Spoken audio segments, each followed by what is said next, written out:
Dylan Sampson at 8, who you have in your top 5, obviously. No, I don't have him in my top 20. No, Whoa. I'm just kidding. Oh, I was like, what? I kind of believed you for a second. I should have let that breathe just a little bit longer. I really fell into it. You would have been staring at the ceiling tonight, dude, just staying awake, being like, no Dylan Sampson in the top 20. What did I miss? Your wife's like, honey, go to bed. And you're like, what did I miss? I am the meme. Like, she's laid over and you must be thinking of other women. I'm laid over. Can't believe Trev didn't have Dylan Sampson in his top 20. Oh, God. We're so online. You know, I would tell Ryan to make that the cold open, but if he does, unfortunately, people are going to think that I actually don't have Dylan Sampson. Yeah, and then they're like, I'm not watching this shit.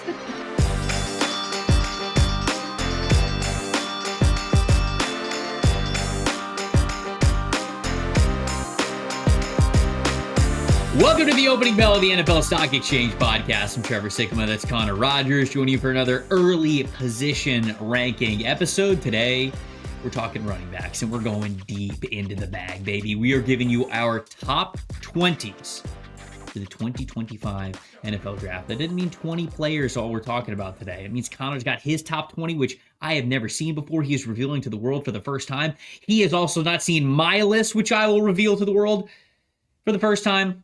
It's going to be a lot of fun. Connor, how you doing, my friend? I'm good. This was a grind, and in a good way, because I felt like I was up against the clock with how many good running backs there are in this class. Like when we planned the show, every time I thought I was getting closer to being done, I forgot someone, whether it was somebody deeper on the Senior Bowl roster, whether it was now to be fair, there's a chance that, 1 to 4 guys on our list today end up going back to school. Like the college football playoff kind of leaves you in a little bit of a, cliffhanger mode. But you and I aren't going to change our schedule for this because people love the early position previews. So that's a big factor into this, but try to get through as many as I can. There's so much talent. Trevor, I would be surprised if at the end of the day, this isn't the deepest position group in this entire NFL draft. No, there's a ton. There's a ton of guys. And honestly, like going through this exercise, you have to remind yourself that there's a reason why they say running backs are a dime a dozen. Now, I don't totally believe in that phrase, but the reason why they say it isn't just because of some devaluing of the position in the game overall. It's also because of the supply and demand formula of running backs. There are so many that are capable of playing well. So even though the majority of the guys that I watched are anywhere from I'll say 3rd to 5th round grades that I have, it's a crap ton of these players. And it's like, again, you watch these guys and you go, okay, do they have elite standout traits? No. But in the right offense, behind the right rushing scheme, they can play well. And we've seen that for them at the college level too. So I think that's what makes running back a lot of fun. And I'm excited for this episode. I'm mainly excited to, not only hear your rankings, but also hear from the people as well, because running back is a fan favorite type of position. And so, there's one specific running back from Arizona State who we'll talk about a little bit later in this show. Who we'll talk a town. Shout out to the Addicts. You guys talked to us about this certain player quite a bit in the early months, and Connor and I watched him a little bit, and we're like, he's okay. And then as the season went on, you go, whoa. And now, obviously, the conversation's a little bit different with that player and many others. So, top 20, we got a lot of guys that we want to get to. The way that we do it, if you're new to this show, is we'll do 20 to 16, just kind of rattle them off, talk about guys a little bit there. 15 through 11, sort of in the same format. And then 10 through 1, we'll get a little bit more in the details of what we think about each of these guys. So, very excited to see how your list differs from mine. And with that, I'll let you take it away, my friend. 20 through 16, who you got? All right, 20 through 16. This one might surprise some people if they haven't caught up on the tape from this year. Although if you listen to summer scouting, I don't know if you'll be shocked. But 20 for me is Michigan's Donovan Edwards. Somebody who we've talked about on the show for a very, very long time. He's been draft relevant for, I would say, about 3 years now for us. 19, another player that's been on stock watch for us, RJ Harvey at a UCF. 18, Donovan Edwards' teammate, Kalel Mullings, another running back from Michigan, a bruiser. Going to be a really interesting conversation around him because the first 3 years he was at Michigan, he played linebacker as well, and he got a Senior Bowl invite. So Mullings, his best football at this position might be ahead of him. And then 17 for me is Bhayshul Tuten from Virginia Tech, another Senior Bowl guy. 16 for me, another Senior Bowl guy, a player that I really like. This was the first time I watched him, and I think he'll grow on me even more throughout the process, is Jarquez Hunter out of Auburn. I thought the tape was really impressive. I kind of sat here and been, man, I hate having him at 16 because I feel like I just like the player a lot more than that, but it goes to show you the depth of this class, and I'm excited to get down to Mobile and watch him specifically even do more work down there. I want to touch on Tuten really quick because I'll have him in my top 5, so it's an easy little bit of a transition as we sort of leave. Top 5? Did I say top 5? Yeah. Yeah, I got Bhayshul Tuten number 1 over Ahston Jeanty. You better fucking believe it, brother. Tuten up or Tuten the fuck out of here. Bhayshul Tuten's family's listening to this like, what? Excuse me. It's Jarquez all over again, going number 3. Everybody's confused. Damn, now people have been asking who's the Jarquez of this class. Over. I guess it's Bhayshul Tuten. So, okay. Talk to me about Tuten. You have him ranked 17. I have him 18. So I think we see him pretty similarly. Tuten was kind of one of those players who, man, when I watched, if you watch his best reps, you go, oh, we got something here. But there's a little bit of a hot and cold to him. What did you think of him? So this is someone who I had as listed as 5'9", 205. So he's a little small at the position here. And I think that matches the tape. You look at the production. 2022 at North Carolina A&T, almost 1,400 yards. Transfers to Virginia Tech, 863 rushing yards in 2023. This year, a bigger bump, 1,159 rushing yards, 6.3 yards per carry, 15 rushing touchdowns. A lot of people have been asking him about us because of how productive he's been. So what I really, really like about him is that in 2023, 0.39 missed tackles, 4 straight. Yes. So that means he's, think of it like 40% of his runs, he's forcing a missed tackle. And that's damn near elite, folks. Like, again, exactly. That's a crazy rate. Just to give you guys like an understanding of the scale, missed tackles forced per attempt. I'm glad that Connor brought this up early. It's one of the metrics that we love to talk about here on the show because at PFF, it's a data point that we have that allows us to talk about running backs independent of their offensive line. Because a lot of times that's the conversation, right? Okay, well, a run game is only as good as the offensive line. And where we agree with that, there are times when a running back can just kind of take over. Well, there's not as many as maybe for other positions, but how often you force a missed tackle, whether it's behind the line of scrimmage, at the line of scrimmage, beyond the line of scrimmage, that's a you thing. That doesn't necessarily matter with the offensive line. So what Connor said, Bhayshul Tuten, 0.39 missed tackles forced per attempt average. What you want to see from like a good back that you like giving the ball to a lot, anywhere from 0.25, 0.30. Right. I think that's a really good number. Anything in the 0.30 and above, the 30s, that's a really good running back. And then you get into like the Bijan Robinsons when you get into like above 4. So him having anywhere near a 0.40 tells you how elusive this guy is. So keep going. I just wanted to. Yeah, no, it's a good explanation. He was great in a split role in 2023. And he was really good this year, 0.31 in 2024. Like those are good rates for this player. And it's because he's got great wiggle and cutback ability. He uses that size to his advantage and shows off the agility. I think his skill set is perfect in an outside zone scheme. And when you dive 100%. Deeper into the numbers match with that. Not only did he have an 83 rushing grade in outside zone runs on 73 attempts, his missed tackles force went up to 0.47. So he's basically forcing a missed tackle on half of his outside zone runs. So that's what I really like about Tuten, is that it feels like in an outside zone heavy scheme, he's a committee guy. And that's because his skill set fits it. His size kind of fits that. Now, where you get into some of the concerns, for a smaller running back, there's not really a lot of receiving production this year in this game. He's not a receiving back. I want to double check the fumbles that I had, but he had coughed up the ball quite a bit. 4 fumbles this year, 4 fumbles last year. And keep in mind, this is a guy that in neither of those seasons got to 200 attempts. So that's a high fumble rate. When you have 8 fumbles in, we'll ballpark it around 350 carries, That's not a good sign. That's a ball security issue for me. That's first percentile, by the way. Great. Out of 99th percentile, that's first percentile. It's like coughing the ball. You won't hang on an NFL roster if that problem persists, is what I'm saying. Right. So Tuten's he's a good player. He's a little scheme specific. He's a little undersized, but I think that if he focuses on ball security, there's enough creativity as an outside zone runner to find himself in a committee. Yeah, no, I do. There's so many things that I like about him, and I like what you talked about with Hunter, where I do agree with you on Hunter as well. But having him at 18 feels way too low for me.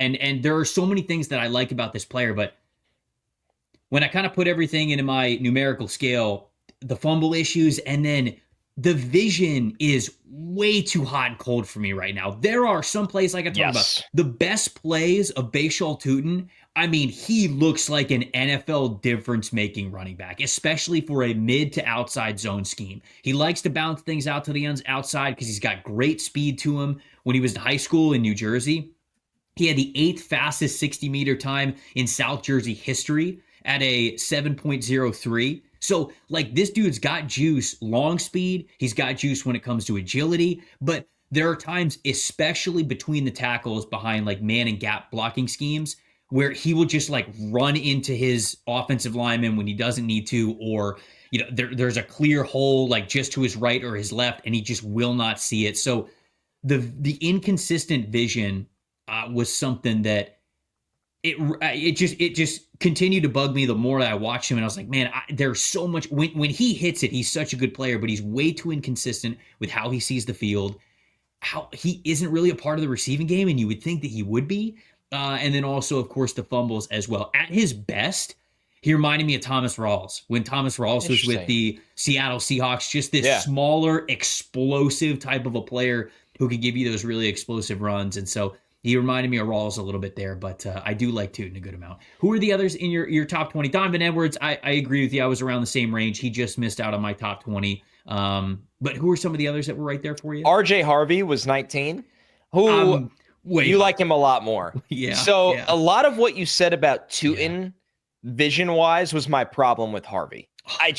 He is insanely productive. I mean, insanely productive. And because of the 54 explosive runs, which is ridiculous. He averaged almost 7 yards per carry, 70 missed tackles forced.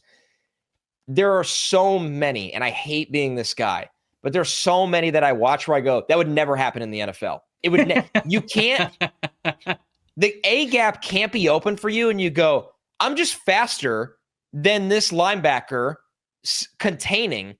So I'm going to bounce this out for 25 yards. And, like, credit to him. Awesome college player. UCF fans. I love watching him in college. Don't get me wrong. Like, the job here is to translate and project. And Harvey can be a good NFL player, but he needs to change who he is, or else he will be the guy that is running himself into negative plays, because the edge speed of the NFL is just too different. And he is somebody that way too often capitalized on, like, hey, there might be a 7-yard run in front of me, but if I bounce this outside, it could be a 15-yard run. Right. But the problem is that could also be a negative play. So that was my one problem with him.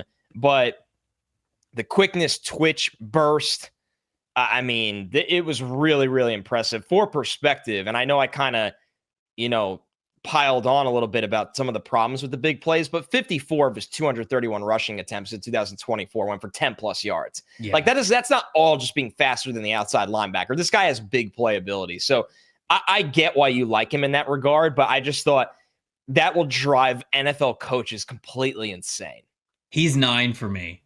Wow. I have him all the way up at 9. And the reason why is just because of how much he stands out in those individual, independent, difference-making categories. I do agree that he is a little he capitalizes at playing on the college football level right now. And two things about him. One, I can't wait to see him in person, sort of independent of UCF. Sure. By the way, UCF, we need to be better about the list of schools. Independent of UCF's offensive line and just their scheme, and also, more importantly, maybe their faith in him with that confidence just playing on a different team. And we'll get to see that in the All-Star circuit. We'll get to see that at the Senior Bowl. And then for the Combine, it's big for him, because if he runs slower at the Combine then you have to put that into your evaluation. I don't question his speed too much. I think his speed is good. I don't think it's elite, but I think it's good enough to be really effective at the next level. But 94th percentile in missed tackles forced per attempt, 0.31 over the last 2 years. Yards after contact, still really strong for him as well. 80th percentile, despite being just 5'9", 204 pounds. But then, on top of, or I should say adjacent to some of the concerns with Bhayshul Tuten, the fumble rate is much lower. Yes. Or sorry, it's the fumble rate is lower. The percentile is higher. He's 40th percentile in fumbles, so it still coughs it up a little bit more than you'd want to, but it's a lot higher than first percentile. And then he's using the receiving game a lot more. The missed tackles forced per reception, 99th percentile. And then his yards per route run is 67th percentile. So this is somebody who I thought that he's got that multi-sport background as well. He ran track in high school, played dual threat quarterback in high school, played basketball and baseball in high school as well. I mean, he was a do-it-all athlete in Orlando. He ended up committing to Virginia out of high school because he wanted to play quarterback at the college level, despite being just 5'9". But we didn't really get that opportunity at Virginia. He ended up transferring back to UCF. Ended up tearing his ACL in 2021. 2022 was sort of that rehab, get back to yourself type of a year. And he said he really didn't feel himself until that 2023 season when he rushed for over 1,400 yards and he had another impressive year this year. So he is somebody where, to me, you question some of the vision with him, and I can understand that, especially for his tendency to bounce to the outside. But I will say his processing is so fast, where when he gets up to the line of scrimmage, he knows, in my opinion, what's going to become open. He knows exactly when to put his foot in the ground. And if the linebackers just happen to flow to the right, boom, all right, I'm going left. And now you can't catch up to me. And it's just that processing and reaction speed for him is so fast. It's a big part of why he has a high missed tackles forced per attempt average, and a reason why I do really like him. It's hard for me to not fall in love with players who process chaos and clutter in the trenches as fast as he does. Reminds me a little bit of Duke Johnson. Like, that's my early working comp for him, just that similar build of a player. I think that Harvey actually processes things a little bit quicker than Duke Johnson does, but shout out to Ian Hart. It's Duke Johnson's number one stand. But just the receiving ability, the forced missed tackles ability, just overall that athlete production of RJ Harvey. I can't wait to watch him in the Senior Bowl. So Kalel Mullings at 18. I'm curious where you're going to land with him. You don't have to give it away if you don't want to. Yeah, he's ahead of Jeanty at 1. Yeah, 1B after Tuten. And then Jarquez Hunter from Auburn was 16 for me. I just thought, this is someone that went over 1,200 rushing yards, 6.4 yards per carry, 56 missed tackles force. Let's talk about Hunter. Let's dig into it, because I got him at 12, so he'd be in the next category. So I got him a little bit higher than you do. Let's talk about him. We get out of the conversation. He just doesn't hesitate getting downhill. He sees it in front of him. He's like, I'm going to get downhill and I'm going to run through this contact at the line of scrimmage, and whatever happens, happens. So many college backs go like, okay, if I cut here, or if I stop here, or if I redirect here, like Hunter just has the mentality of, either they get me at the line of scrimmage, but I'm going to give him my absolute all with the pound for pound strength that I have to get through the line of scrimmage. I thought he ran really hard for his size. I think there's something different about his DNA when a guy stays at a program like Auburn all 4 years and just feels committed to making the program the best it could be.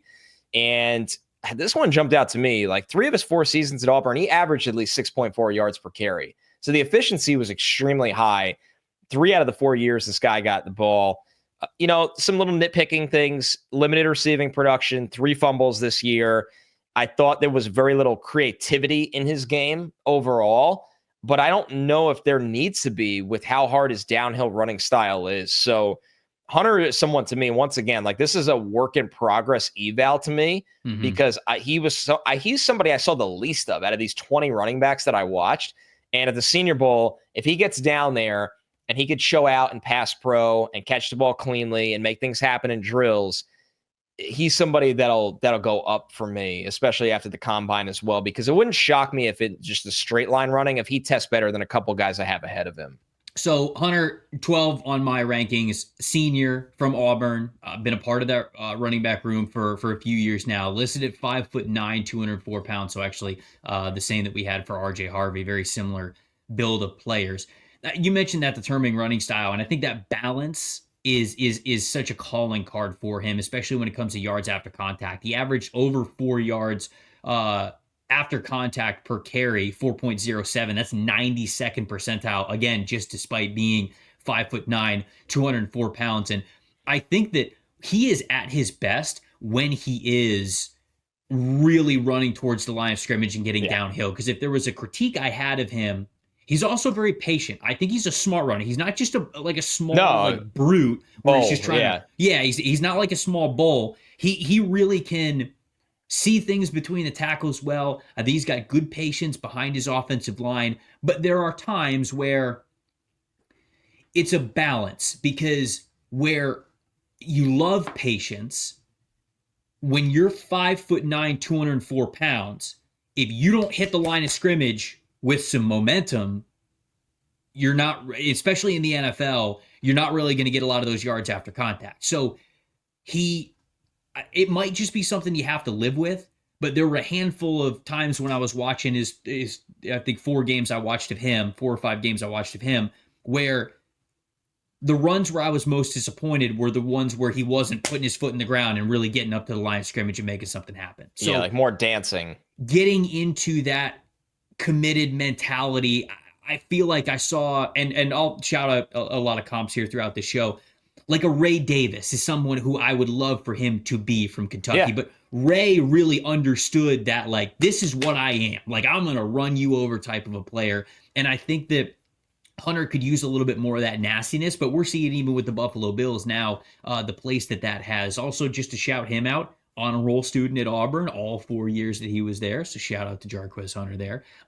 Same thing for RJ Harvey, by the way. GPA of 4.3. So I didn't want to sell him short while I'm shouting out. Impressive. Wasn't your boy, let me tell you. Was not me. Didn't care enough. But, we got here. Look at you now. We got the degree. Yeah, look at me. I'm on a podcast. Told you, Mom. Like 7 other billion idiots in the world. But I do like Jarquez Hunter. Again, he's such a blend of the things that you love to see from the running back. I mean, there are really impressive get skinny plays between the tackles because he is a little bit smaller, but he does see things really well. So I think he's strong. Like his 5'9", 205 was different to me than the other guys. 100%. And he uses that to his advantage. So like the vision, the footwork. I think he's got good eyes in pass protection. Like I watched a lot of his pass protection reps, and he knows where to look. He knows where blitz are going to come from. He's got that natural leverage being a little bit smaller, but he's just a smaller guy. So he'll get bull rushed by a good amount of these NFL blitzers. And again, it's just kind of something that you need to live with there. So, all right, those are the highlights that I would have had from your 20 to 16. You want to anything else in your 20 to 16, or you want me? We'll talk about Mullings when you get to him. Yeah. Okay. All right. So 20 for me is Tahj Brooks. Okay. Do you have him in your next category? No, I watched him over summer, but I full transparency, I have watched all of the Senior Bowl guys. Okay. I have not rewatched any of the Shrine guys. Okay. All right. Because I would have been getting it would have been 30 running backs, and this is the first go around. So I tried to watch a bunch of Senior Bowl and Shrine Bowl guys. There are a couple that I didn't get to, but we will obviously talk about those when we get a little bit closer to East West Shrine and Senior Bowl. So I had Tahj Brooks from Texas Tech at 20. Somebody who, I really had high hopes for. I want to get into him a little bit more in a second. Yeah. Woody Marks from USC, I have him at 19. Okay, I'm a little higher on him than you. Okay. Bhayshul Tuten, like we mentioned, number 1 above Ahston Jeanty, here at number 18. 17, Marcus Yarns from Delaware. He's a Shrine guy. Who is a Shrine guy. Yep, I have him at number 17. What a name. Yeah, Marcus Yarns is a great name. He's a real good prospect, man. I hope he tests well athletically, because he's such a great, well-rounded game from him. He plays at Delaware, and the problem is when you're watching Delaware is he's more athletic than everybody. So yeah, like a lot of his plays look really great, but it's because he's more athletic than his competition. So I really hope he tests well at the combine. I really hope he's able to still stand out when he's at the East or West Shrine Bowl, because excellent receiver, really good eyes in pass pro, really good balance to him. He's a little bit smaller, so again, you kind of need him to be faster. He's like a $190, so you need him to be a little bit faster, because if he's not, then you get in trouble. But such a great receiver. The agility and the speed at that level is fantastic. And even the yards after contact is nice despite being 190. So I like him a good amount, and I really hope he could show out at the Senior Bowl, because I think he could be a plus third down back as a receiver. I really do. I think he could earn that starting role. And then 16 for me is your boy, Kyle Monangai. I assume that you would have him higher than I do, but I do. I do have him higher than you. Okay. So I did want to talk about Tahj Brooks, because I think maybe Woody Marks and then Kyle Monangai are probably the next two guys that we talk about to sort of round out this conversation. Tahj Brooks from Texas Tech, he's a redshirt senior, 5'10", 230 pounds. So built really well, built like a running back that I'd like to have on my NFL team. 3-star running back coming out of high school, recorded 3 straight 1,000 yards as a sophomore, junior, and senior when he was in high school. Only appeared in 10 games when he was a true freshman, but he has been the starter basically every other year that he has been there, or at least been close to leading the team in production. I know he's the full-time starter in 2023 and 2024, but he's got good numbers. He really does. Won over 1,500 snaps over the last 2 years, which is nuts. Insanity. Missed tackles forced per attempt, 0.27 is 81st percentile. Yards after contact, 3.23. That's 42nd percentile. His rushing grade behind man and gap scheme blocking concepts is a 92.9. So it's an elite rushing grade there. Was not used a ton as a receiver. Didn't really fumble too much, 72nd percentile, which is good. That's what you want to see.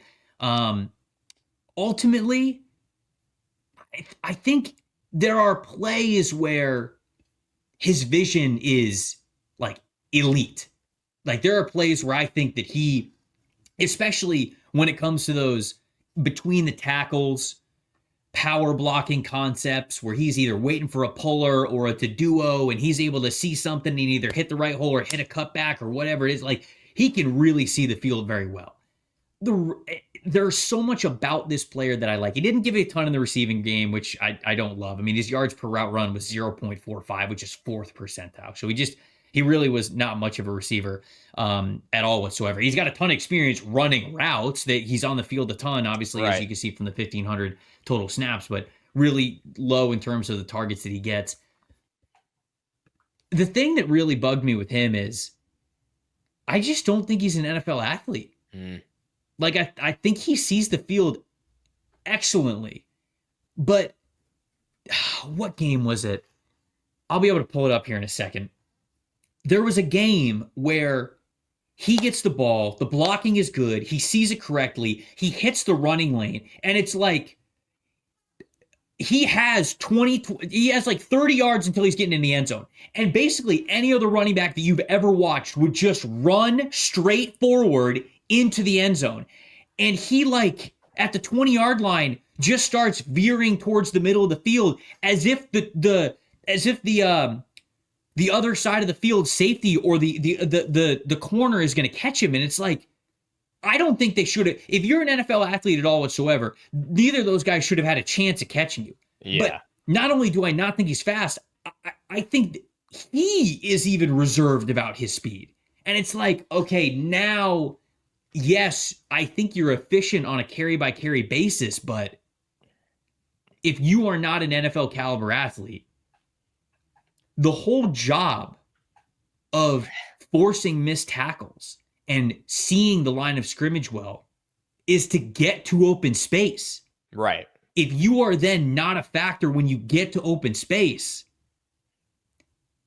it's very low ROI that I'm probably going to get from you. So yeah. I loved a lot of Tahj Brooks' game, and there's like the best plays of Tahj Brooks are some of the best vision plays that maybe you'll watch of any running back this year. But I just don't think he's an NFL athlete. And if he goes to the combine, he blows it up, well, then we'll do the running back episode, and I'll have him top 5. No, I'm not going to have him top 5. But I can't wait to see how he runs, because I either he doubted his speed or it's not there. And both of them could be a problem, in my opinion. So I didn't rewatch Brooks for this. I just ran out of time. Like the two guys that I really wanted to get to, full transparency before the comments bombard us, was him being the main running back on the Shrine list that I wanted to watch. Mm-hmm. And then I watched all the Senior Bowl guys except one. But I have watched Brashard Smith. I didn't feel like I watched enough games for this. Yeah, I watched him where he was in my – I did like a NBC prospects to watch for the playoff. I put an offensive, defensive player for each team. For SMU, he was the offensive player. But I didn't feel like I did enough of an eval for this. And I'm looking forward to getting to Brashard Smith. But for this, he's like – it's not that I don't like him. I just don't know yet where I stand. But that's where I felt with Brooks. But what I did watch with Brooks – I thought Trevor, he was a 4.6s guy, like for sure. And that doesn't mean you're not an NFL player. Mm-hmm. Like there are plenty of NFL starting running backs that do end, like Ramondre Stevenson comes to mind. He ran a 4.64, I think. But it's not just the 40, I think is what you're saying too. I think it's like all around from the acceleration to the long speed that were problems. I think he's good in pass pro, so I think he has that going for him. And Man, again, he's dense. They didn't target him a lot as a receiver, but he ran a lot of routes. So maybe there is some third down responsibility stuff for him there because he is, 5'10", 230. And again, maybe his speed is better than I think it is. He just got to play with it more. So he was very frustrating for me and somebody that I wanted to like a lot more, but unfortunately, I just didn't. So he was 20 for you. He was. Woody Marks and Kyle Monangai, probably the next couple of guys. Where do you have Jaquavius Marks? Where do you have Woody? I have him 14th. So not really like that egregious compared to you. All right. So I have him 19th. I'll just say, so he's at USC now. He's a redshirt senior. He was at Mississippi State for 4 years. 5'10", 208 pounds. Really good track background type of an athlete. Ran the 100-meter, 4x100. He's got really great speed to him. Rushed for over 6,300 yards when he was in high school. 10.4 yards per carry average, which is hilarious that you're just getting a first down every time you touch the ball in high school. He started in 8 games as a true freshman at Mississippi State, and then he started all 4 years. But the big issue for him is he never got more than 600 rushing yards in a single season before he transferred to USC. And he did this past year. Numbers don't always say everything, but I think the thing that holds me back from liking him more is you talked about Jarquez Hunter having some lack of creativity. His game, I think, lacks some creativity to me. 0.17 missed tackles forced per attempt. That's 20th percentile. Yards after contact even, 3.09. That's 28th percentile. I think he's a good athlete. I think he's used quite a bit in the receiving game. So maybe that kind of helps. That's what I liked. So yeah. That is something to note. There's no doubt about it. But as a runner, I left a lot to be desired, in my opinion. I completely agree with you on that. I literally wrote down for him. God, it takes a while to get through these, to get to notes. There's just so many running backs. Okay, finally found him. I mean, this is somebody that was at college for 5 years, played for 5 years, and he really didn't break out until his 5th year as an average runner. Like, right. Not like it wasn't like an amazing runner. He was an average runner. Why I have him 14th? I think he's like an NFL caliber receiving back. Like on third downs, throw him out there, and you could ask him. Now, pass pro, I think he's physically overmatched at times, like a lot of these running backs are. But I think the effort is there, and there's so much experience there that he has an idea. But the receiving production is phenomenal. He can run after the catch. He can hang on to the ball after being decleated. He caught 60 passes in 2020, 83 in 2021. Yeah. 47 this year. So he's done it now at two different programs. Yep. I thought there was no creativity as a running back, like off handoffs. I saw the jump cut and the burst after the catch. And I was like, okay, he's just comfortable in space. It was almost to the point where I was like, it's not that he's a slot receiver, but he's legitimately one-dimensional. Like, he is truly being drafted as a third down pass catching back. But the problem is, or the good thing for Woody Marks is, there's not an overwhelming amount of guys like that in this draft class for as good of a running back class as it is. Like, I think he has like refined pass catching skills that translate to the next level, even if it's in a little bit more of a limited capacity. I can see that. Yep. I think I'm just lower on him just because I'm weighing the rushing ability a little bit. Yes. Yeah. It's not great. So I have Monangai at 16. Where do you have him? I have Monangai at 9. Okay. So let's talk about Monangai and then we'll knock out 15 through 11 real quick. Yeah. I had Monangai 5th over Summer. You did. He's your boy. That's why I said I got at 16 when I was like, oh, I got your boy. I'll tell you right now, my top 5, it's like jarringly different. Jarringly. Yes. Besides Jeanty. But like I'll read the top 5, I guess, at the end from Summer. And then 6 with Jaden Knott, who went back to school. So that's a little different. Yeah. But man, like this year was pretty telling, I think. Yep. So you want me to talk about Monangai, or do you want to start first? No, go ahead. You go first, and then I'll bounce off of your ideas, and we'll talk about him here. I mean, I think he's the same guy. That's what's funny. Like I had him 5th. There's just so much talent in this draft. That's why he fell to 9 for me in this exercise. Mm-hmm. It's almost hilarious. From Rutgers, by the way. I'm trying to be better about it. Sorry. Yes, Rutgers running back Kyle Monangai. I mean, it's almost hilarious when I say he's the same guy. He ran for 1,263 yards, 5.2 yards per carry last year. He ran for 1,279 yards, 5 yards per carry this year, which part of me did laugh when punching in the numbers from this year, because during Big Ten Media, one of the coaches I sat down with was Greg Schiano. And it was a little bit of a slip up by me. I'm usually very cautious with this. But when I was asking him about Monangai, I basically said, it must be nice to have a running back that is just guaranteed to give you 1,000 yards year in and year out.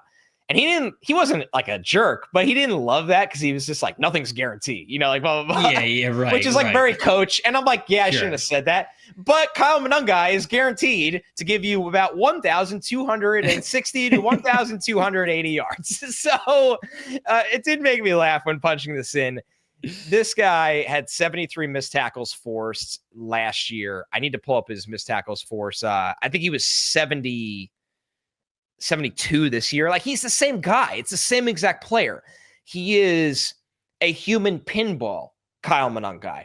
Like, he is rocked up head to toe, 5'9", 210 pounds, all muscle.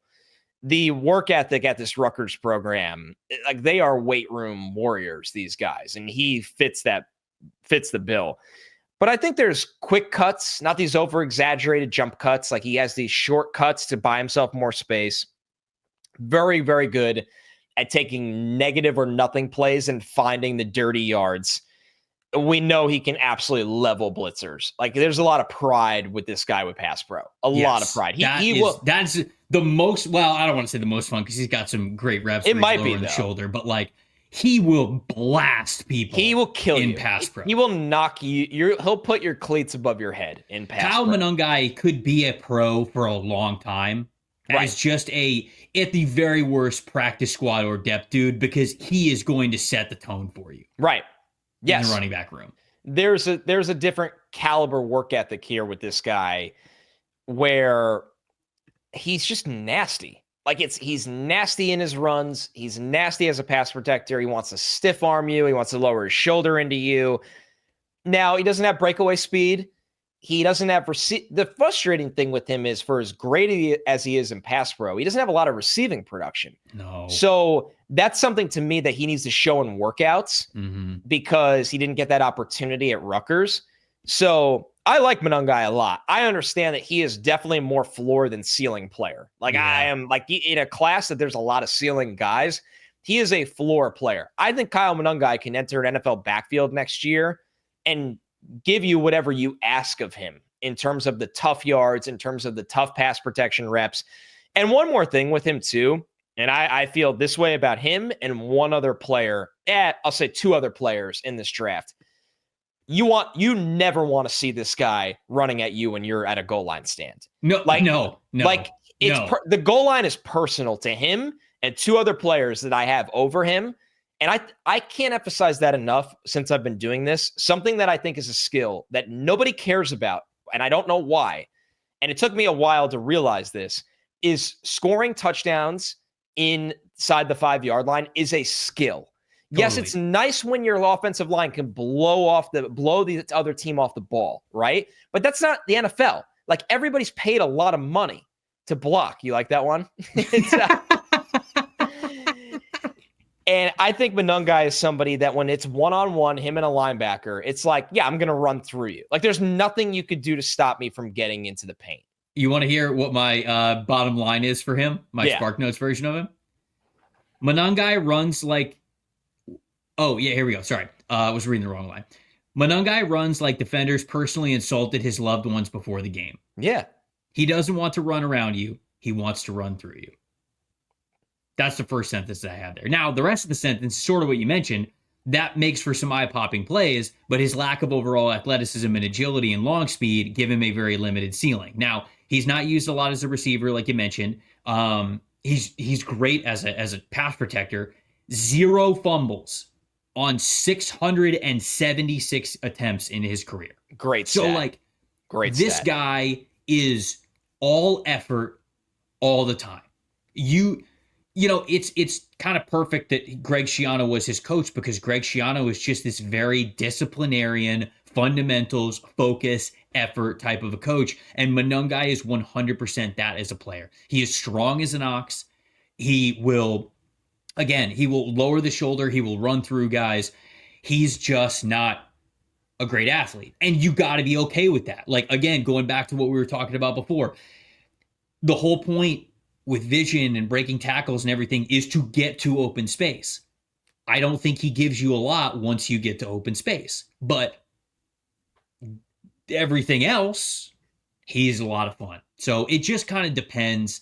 I think some teams are just going to love his football character and his football makeup more than others. And then some people might look at him and go, nope, probably not for us. Right? Like, I don't mean to stereotype here, but like the Dolphins. Dolphins probably aren't going to be very high on this guy because he's not an in-space type of an explosive runner. Right. And that's why they get their ass kicked when it's 50 degrees or lower every year. You know, Lions, they're going to love the crap out of this guy. I mean, it's just funny hearing that. I'm sorry. Like, I'll ride with Detroit. Sure, because they play indoors, and they're not, and they don't want to be in the cold either. Yeah, I don't know. I know what you're saying. I know what you're saying. He's not built for Ferrari offenses. Yes. Right. It's totally justified. That's what I'm saying. Yes. All right, so you got him at 9. All right, so 5 through 11 for me, and then we'll see how we are similar here, and then we'll kind of move on. Damien Martinez from Miami. You have him where? 15. Okay. I had him right behind Monangai at 10. Okay, it's fair. They're as a runner, it's very hard not to like Martinez more than where I have him at 15. And we can get into that in a second. It's just everything else. Kalel, no, really, though. No, it is. Kalel Mullings from Michigan, I have at 14. Nice. 13, I have Nick Singleton from Penn State. Okay. 12, already talked about, I have Jarquez Hunter. And 11, I have Kaytron Allen from Penn State. So I got the Penn State guys here in the 11 through 15 category. Interesting.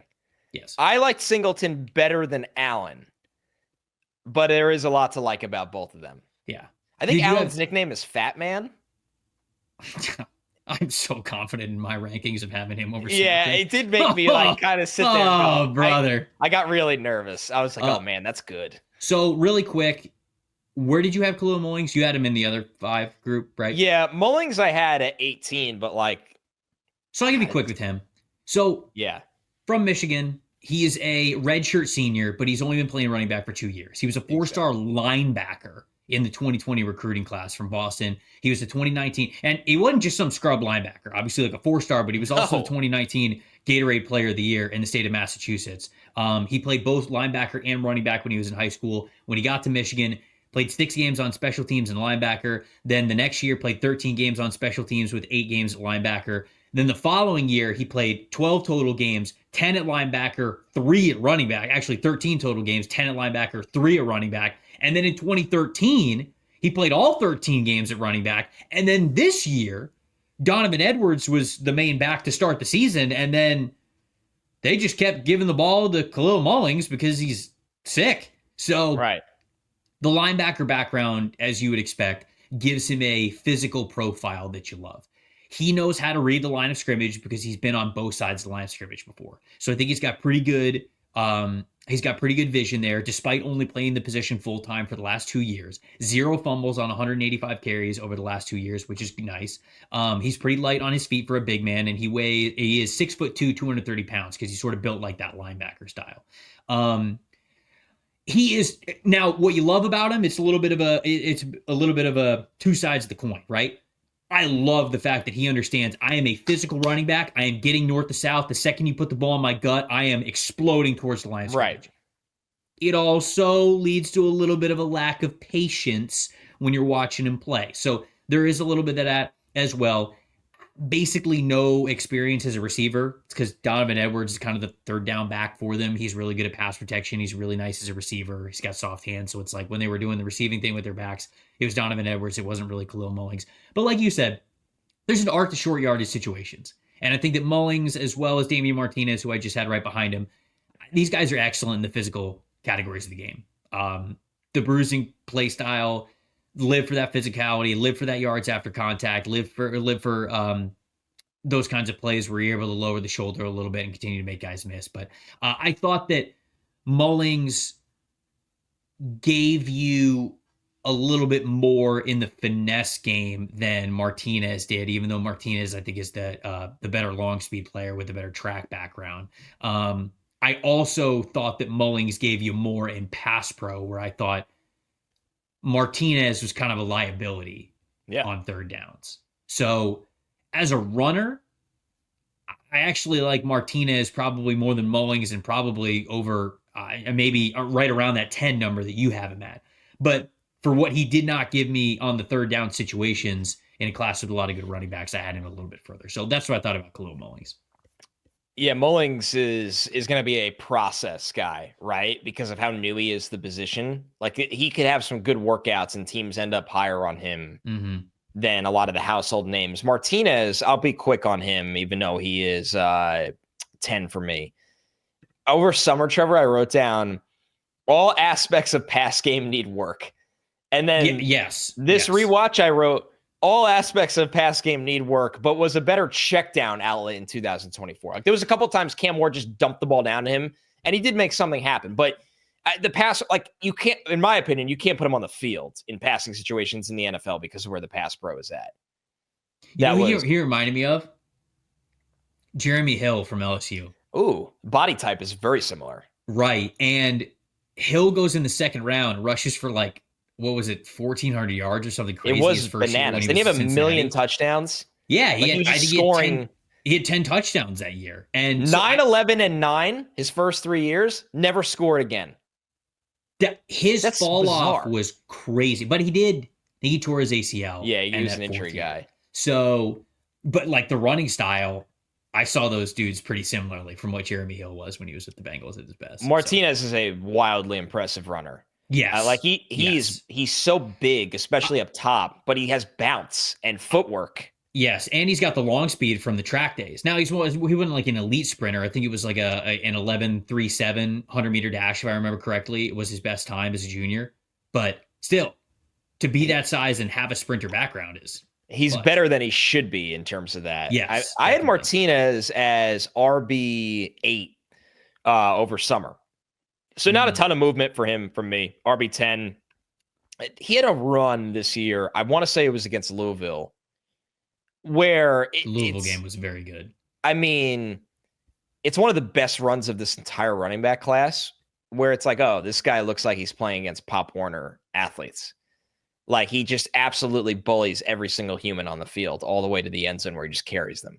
Martinez has those moments where you ask yourself, like, why isn't this guy a second-round pick? And he might be. Right? And he's genuinely such a gifted runner that he might be, but I would lean that he won't be. But he's insanely talented. What was his fumble rate? Hold on, I got to look at that. 78th percentile, so good. Yeah, he was fine. Yeah, good. Totally fine with that. Hey, he might be a big time riser. There are so many things that Damien Martinez does well when the ball gets in his hands out of the backfield. But to me, he was such a liability on third down. It's almost like you want him as your power back, your short yardage back. Yeah. And sometimes that will come with like third down responsibilities. And he's just very unreliable in that area. He was just really unfocused, didn't give it nearly as much effort in pass pro as he did when he had the ball in his hands. And I don't think he's a very natural receiver, despite him getting more looks this year. No, So like the explosive plays he had in the receiving game this year are Cam Ward hangs around for 15 seconds and just shovels the ball to him, and he catches it like this, turns around, goes, okay, now I can run through everyone in front of me. Right. So. Let's talk about the Penn State guys, Kaytron Allen and Nick Singleton. You have Singleton above Allen, so I'll let you go first about Singleton, and then we can kind of bounce off one another. I have Singleton as RB7. Singleton is phenomenal. It's funny now because they're getting a lot of buzz. Allen has really turned it on the last 2 to 3 games after a very inefficient season. He's been phenomenal in the biggest moments of the year, but he was pretty quiet for a large part of the season. Singleton has been a constant. This guy is 6 feet tall, 226 pounds, and he's explosive, in my opinion. He's an explosive 226 pounds. If he's 226, I'll be shocked, by the way. I don't think he'll weigh that at the combine because he'll want to run really well.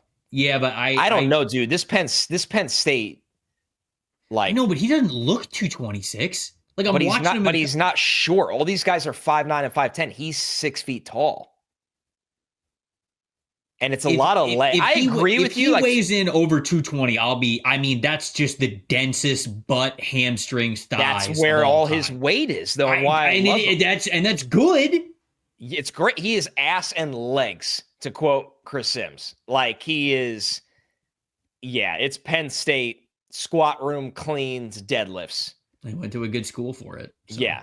So Singleton this year, I want to make sure I pull up his numbers again. Highly productive this year, over 1,000 yards on just 157 carries. These guys are so talented. They get to split the workload. 6.5 yards per carry. He was phenomenal in 2022. He averaged 6.8 yards per carry in 2022 on just 156 carries. He had his freshman year was good. It was very, very good. Yeah. He's been very productive as a pass catcher the last 2 years. This year, 39 catches, 342 yards, 5 receiving touchdowns. I wrote dense lower half for hard charging downhill running. He's got patience, but he really knows how to drive his legs through interior lanes.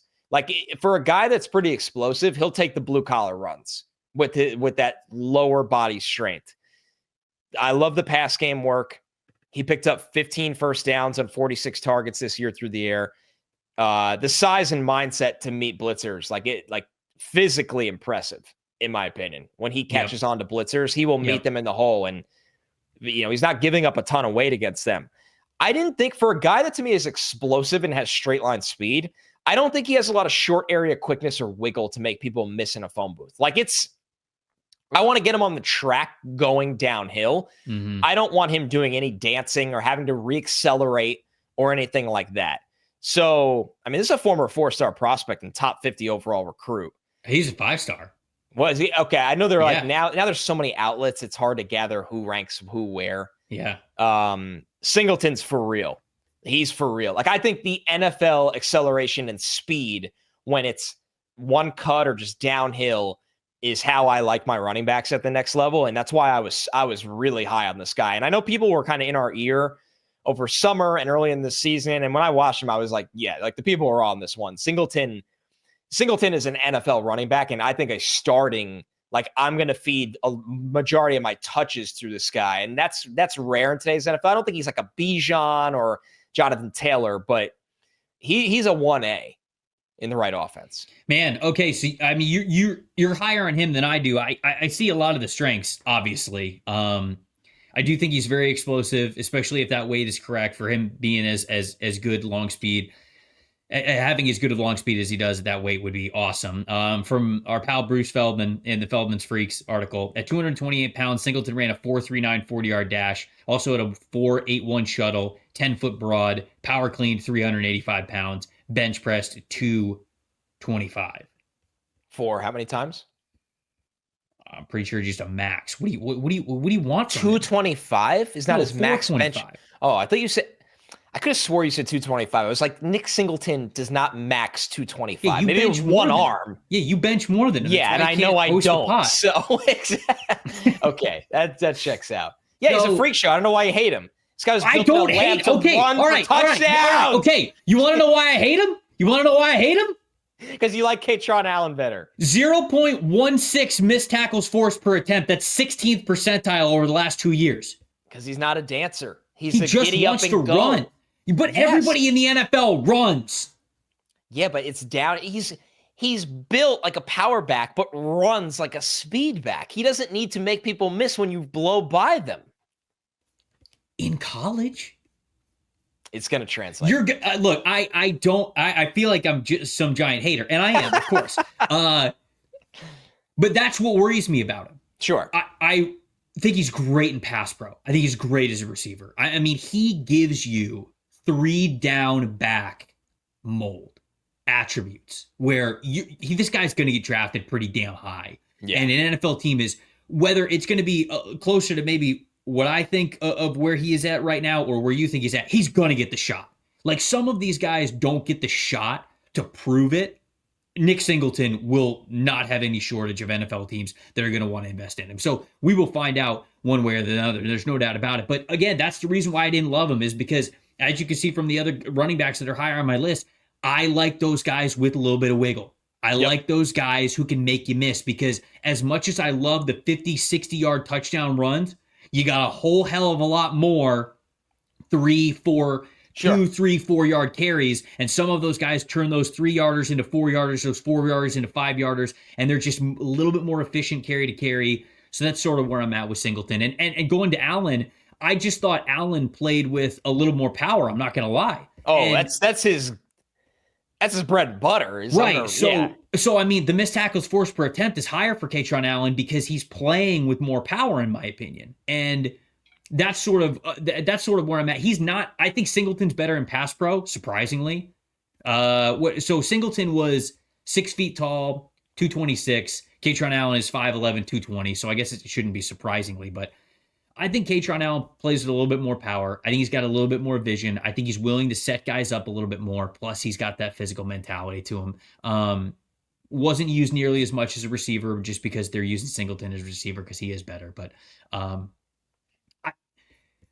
you see Singleton as more potential to be a full-time back, and perhaps I will get there at some point. But right now, I think that both of them are probably more committee backs, and I see Allen's success as a power component of a committee, just in a little bit more of a consistent return on investment with how I've watched him play at Penn State this year. Yeah, Allen to me, who I had, I want to make sure I had Singleton 7th. I had Allen 12th. Okay, I haven't. Yeah, I think I'd be surprised if both declare, but I guess nothing should surprise me anymore with running backs because strike while the iron's hot. Sure. I mean, Allen's played his best football down the stretch. Both are juniors, by the way. Yes. So both could absolutely go back. He's just started to do less thinking and dancing and more, I'm going to run through your face, which is what I want him to do. Right. Like, it matches his skill set. Like, this is someone who, you know, you look at how the year started for him. He had 100 yards against Bowling Green. He had 100 yards against Illinois, but there was a lot of, you know, lower level performances. And I think he's such a big back that it's nice that he can surprise you with his footwork. Mm-hmm. But there's also times where I'm like, dude, when you get to the second level, he's my Costco guy's prospect of this draft, by the way. Like, this man does. Hold on. What does that mean? He brings the boom. Okay. What do you mean? Right, okay. What does that mean? Wait, it could be anything. He likes chicken bakes. He likes double chocolate chunk. The cookie. You said his nickname was Fat Man. Yeah, risen up like the Rizzler. Yeah. Oh man. No, this is very simple. He brings the boom. Kaytron Allen. All right. Okay. I like that. Something to think about for branding, or if he goes back to school, NIL, Costco. This is the bring the boom player of the year. I did see, I don't know if you saw this. I did see Nick Scorton hit a Costco guy's celebration. No way. Yeah, he hit the bring the boom celebration. Okay. And he was quick with that shit too. Like he was playing. The second he popped up, he was just like, he knew exactly what he was doing. That Exactly is what he was a doing. 10 out of 10. Yeah, 100%. Oh, All right, that's before we good. get into our top 10s, there's a good transition there. You guys played Pick Six from DraftKings yet? If not, what are you waiting for? Time to get in on it. The playoffs are almost here. Time's running out. As the official daily fantasy sports partner of the NFL, DraftKings does fantasy sports like no one else. Play for better payouts on Pick Six. It's super easy to get started. Select 2 or more players. Choose if they will have more or less of a single stat. Could be touchdowns, yardage, sacks, anything really. Pick Six is available in most states, including Missouri, California, Texas, and Georgia. DraftKings making it even sweeter for first-time users. New Pick Six customers, you play just $5 and get 50 in Pick Six credits. A lot of great matchups here in Week 18 coming up. Lions-Vikings is a huge one, right? If you think that's going to be an absolute fireworks show, you can go check out the more or less numbers for all the receivers in this game. Jameson Williams, Amon-Ra St. Brown, Sam Laporta. I know it's a tight end. Calm down. He's catching passes. Jordan Addison, Justin Jefferson, whatever. Like there's so many different ones. Or if you think that you know how a game is going to play out, go check out what the stats are for those players. If you think it's more or less, then go ahead and get in on it. Win more cash to Pick Six. Download the DraftKings Pick Six app now. Use the promo code PFF. That's promo code PFF for new customers to get $5 or play just $5 and get 50 in Pick Six credits. Only on DraftKings Pick Six. The crown is yours. If you got a gambling problem, call 1-800-GAMBLER. Help is available for problems with gambling. Call 888-789-7777 or visit ccpg.org in Connecticut. Must be 18 plus age and eligibility restrictions. Do vary by jurisdiction. Pick Six not available everywhere, including New York and Ontario. Void where prohibited. 1 per new customer. Bonus awarded as non-withdrawable Pick Six credits expire within 30 days. Limited time offer. See terms at picksix.draftkings.com/promos. All right, top 10s. You know, I never read my 15 to 11, right? Oh, no, I did not know that. Okay, all right, go 15. Is there somebody else that we didn't talk about that we need to talk about here? I don't know if we need it. Yeah, actually, yes. Like, this is pivotal. Yeah, you got Ahston Jeanty at 15. You yeah, bum. Surprise. You absolute bum. 15, Devin Neal from Kansas. Oh, I got him higher. 14, Woody Marks from USC. Okay. 13, DJ Giddens from Kansas I have him at State. 10, so that's where we were starting anyways. Nice. 12, Fat Man, Kaytron Allen from Penn State. Great. 11, you ready for this? Ollie Gordon from Oklahoma State. Ollie Gordon's 21 for me. For perspective, if you're just jumping in here now, Ollie Gordon was RB3 for me this summer. 4 for me. Yes. And I think over the summer, you and I both had concerns about Ollie Gordon. Yeah, I was even not gonna coming lie. off of a phenomenal 2023 season, a monster productive year for Ollie Gordon. There were still things that you looked at and you were like, doesn't always see the field super well, don't love the burst, right. Pretty stiff player because he's a much bigger running back. There were I think there were signs last year, even of a very productive year, and he looked slower this year, and yes, I was already hesitant of him going into this year, and I think that this year's tape really scares me. It really does. Yeah. So wow, 21 for you. Yeah, he was just outside of my top 20. Yep. It's been that kind of year. That's why I wanted to read that one, because I think some people will be surprised. I agree with everything you said. To be honest with you, the only reason he's 11 for me is because somewhere that 2023 player has to be in there, right? Mm-hmm. I mean, it was that good in 2023, but you're right. I think what I was told, and then I watched him over summer, I was like, okay, he's a good player. I liked some running backs better. But this year he can't move. Like it's, I think the tough part about him is, so by the way, anybody who doesn't know Ollie Gordon, Oklahoma State. Yeah. He's 6'1", 220. He's a big back. I don't think he's super violent on like a play-by-play basis. Not this year. Right. When you're that big, like you got to bring the boo. You got to be a Costco guy. You got to be a Costco guy. This is going to be a Costco guy. Yeah. And I thought he was indecisive this year. I thought he was stiff in his movements laterally. And I think even if he was both of those things, if he ran with more violence, closer to what we saw in 2023, I think I'd still be all right with him. But he took such a step back in that area that I go, man, if you are not innately running with violence, I don't know what I'm getting from you. And that worries me about a player who is incredibly productive in 2023. And I even have in my bottom line, like, teams are going to do all the research they possibly can on this player because of his size and because of his production in 2023.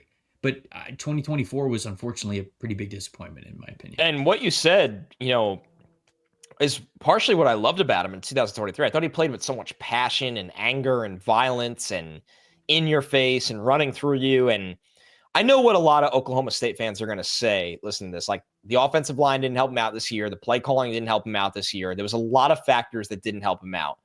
But he was not the same guy as 2023. He wasn't physically the same guy. So it's a pretty big fall from grace for somebody that there was massive expectations going into this year, and it's just too much of a drop-off. And like I said, I still think that 2023 guy is under the hood there somewhere, deep inside, where I have him RB11. But, like, he's got to get back on track throughout this process. He's got to come in to the combine in unbelievable shape. He's got to test well enough. He's got to look good in workouts. He's got to show that this year was just a mirage and that the 2023 player is closer to what he is. Yep. Let's do DJ Giddens next. Sure. I know we're kind of like bopping around all over the place, but we'll almost be into our top fives at this point if we just say these next two backs.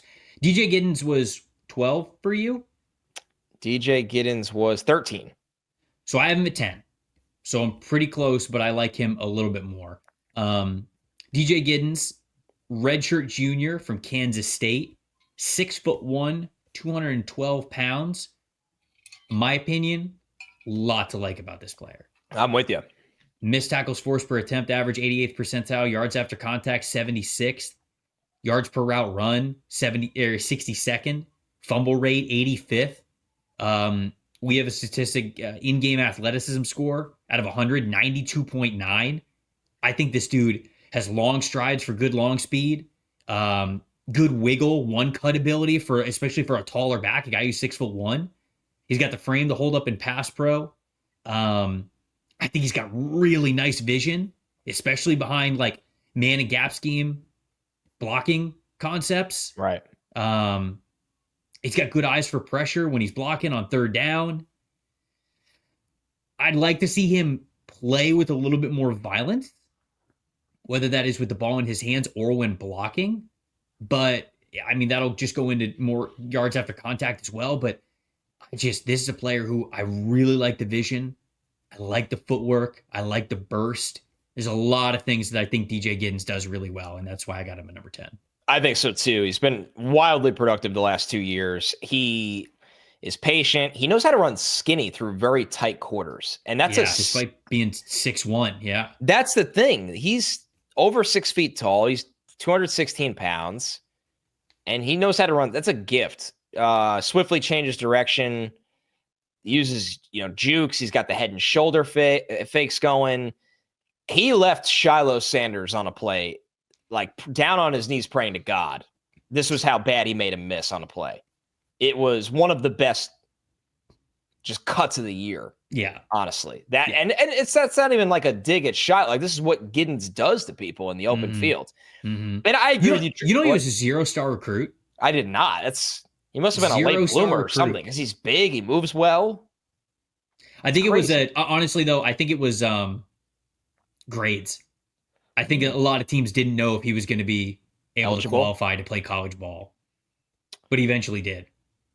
Yeah. He had a blue. Actually, now this makes sense now that I'm reading the rest of it. He had a blue shirt in 2021. Oh, meaning that he was signed as an unrecruited player, but he was allowed to practice with the team, I think, to get his grades squared away. That's good context. Which makes sense because, I mean, the dude's way too talented to be labeled a 0-star recruit. So 2 things why I have him here, because as a runner, like, he should be a top 10 back in this class. Mm-hmm. I agree with you. Like, the play strength's kind of okay. It's not great.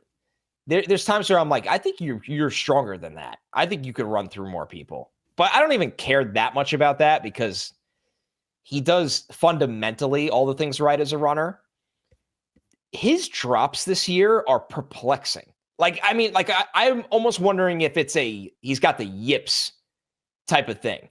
So he had 32 targets. He had 5 drops, which that's really bad, but it's not like, oh, I can't draft this guy. But when you watch them, they're not bad throws or wheel routes. They just hitting his hands. Like he's open on a swing route and he just can't catch the ball. And I'm like, dude, that's something where I think you can fix it, but it's got to be an important part of your game because you're so gifted with the way you change direction and make people miss in space and your vision. And like, I need you to catch the ball because that is going to translate so well to production for you because you're such a good runner. I'm telling you, like, if anybody listening to this, just watch it. It is very weird to me. And I think it's correctable.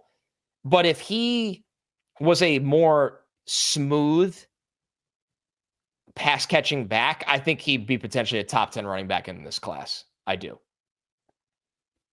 I also agree that he'd be potentially a top 10 running back in this class, having him at number 10. There you go. Okay. Devin Neal was the other one. Yeah, you like him a lot. Where do you have him? 15. I have him at 7. Whoa, hello. Are you worried about him testing? Yes. I hate that I'm this guy because Neal is everything you want in a football player. Yep. And he is going to make the NFL and he is going to be an NFL caliber player. I just think he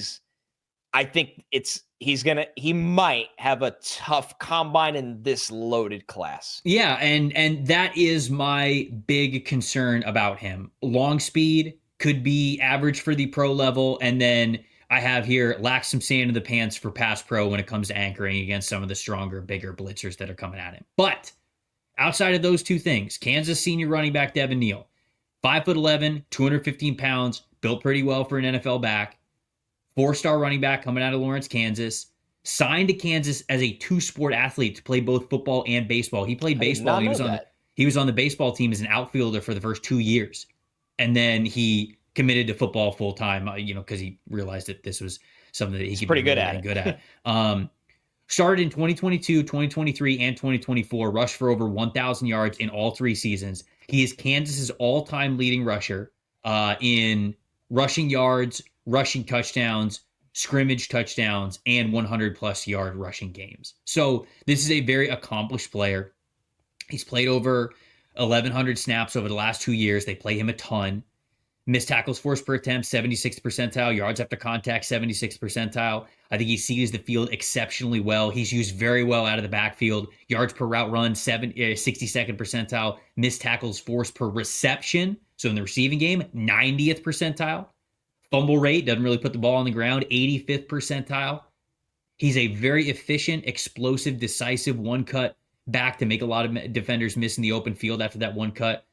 Patient behind the line of scrimmage, good vision for open space, natural receiver, playmaker after the catch, approaches pass pro with really good fundamentals, a good feel for pressure.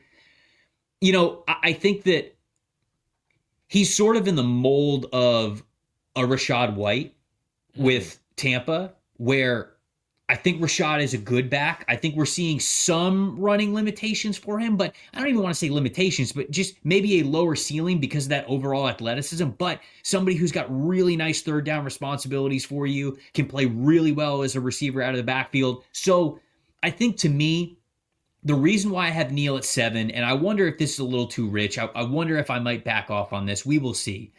There, to me, is so much to love about his game as a multi-sport athlete, as a natural athlete, as somebody who is clearly great with the ball in his hands. They'll use him in wildcat quarterback formations as well. Also, the baseball background, by the way, that makes him a threat for the halfback pass, which you saw a couple of times throughout the last couple of years.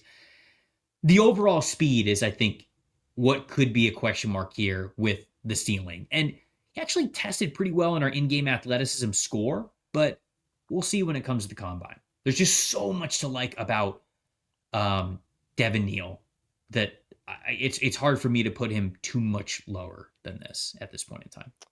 He's everything you want in terms of DNA player. This is somebody who at Kansas had 760 carries across 4 seasons for this program. Mm-hmm. Put the team on his back against Colorado. Play after, what do you have, 37 rush attempts? It's elite ball security. I think you mentioned 3 straight 1,000-yard seasons.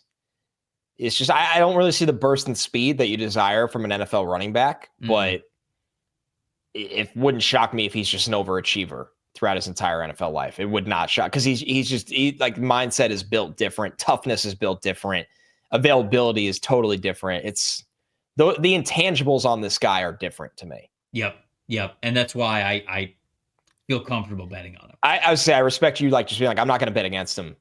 Like why should I? He hasn't given me a reason to. So I'll go 10 through 5, and we've listed most of them already. I had DJ Giddens at number 10. I had RJ Harvey at number 9. I have Quinshon Judkins at 8. I get it. Okay. Devin Neal I have at 7. And then your boy Treveyon Henderson I have at 6. Okay. Who's your 10 through 5? My 10 through 5 is Damien Martinez at 10 from Miami. Yep. Kyle Monangai from Rutgers at 9. Yep.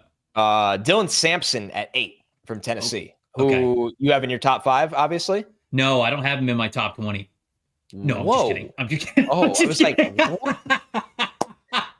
I kind of believed you for a second. I should have let that breathe just a little bit longer. I really fell into it. God, you would have been staring at the ceiling tonight, dude, just staying awake, being like, no Dylan Sampson in the top 20. What did I miss? What did I miss? Your wife's like, honey, go to bed. And you're like, what did I miss? I am the meme. Like, she's laid over and it's, you must be thinking of other women. I'm laid over. Can't believe Trev didn't have Dylan Sampson in his top 20. Oh, God. We're so online. You know, I would tell Ryan to make that the cold open, but if he does, unfortunately, people are going to think that I actually don't have Dylan Sampson. Yeah, and then they're like, I'm not watching this shit. This is rage bait. 7, Nicholas Singleton from Penn State. 6, Cam Skattebo, of course, the people's hero. Okay. From Arizona State. Yep. And then we'll get into some of the households in the top 5. Where do you have Skattebo? 3. Okay. You're all in. He's sick. You're on the scat hype. Yeah, no, he's awesome. All right, let's talk about him. Let's dig into it. Because then we'll bounce around a little bit before we get into some of the guys that are at the very tippy top, which I don't think need too much of explaining. But I got Cam Skattebo at number 3. Shout out to the Addicts. You guys were in our comments when we were doing the no notes episodes, when we were doing some of the early like stock watch episodes back in September, and you were like, you got to watch Cam Skattebo. And I'm gonna be honest, I watched the 2023 stuff. I watched some of the stuff at the very beginning of the season. I was like, I don't know if I see it, man. 5'11", 215 pounds. Like, I didn't think he was a super explosive athlete. I just felt as though I was like, does this guy just try really hard and that's it? And come to find out, he does in fact try really hard. And it works. And even if that was it, that would be enough, because as much as I love guys who have high missed tackles, force per attempt averages, these shifty players, these guys who can make you miss in a phone booth, there is something to, as Marshawn Lynch would say, running through somebody's face. Yes. And I've tweeted this out before. Sometimes, maybe more times than not, the most important trait that you could have as a running back is just running extremely pissed off every time you touch the football. It's like what Isaiah Pacheco was. It's, obviously Marshawn Lynch. Yeah. Guys like Mike Allstott, right? Chris Ivory. I mean, Chris Ivory, Ricky Williams. Like, it just looks different. You're like, oh man, I would not want to be out there today. Right. But I mean, like, even smaller guys, like Chase Brown is like this. Kyron Williams is like this. Damian Pierce was like this. Zach Charbonnet's been like this. Like, they're just want to run through you.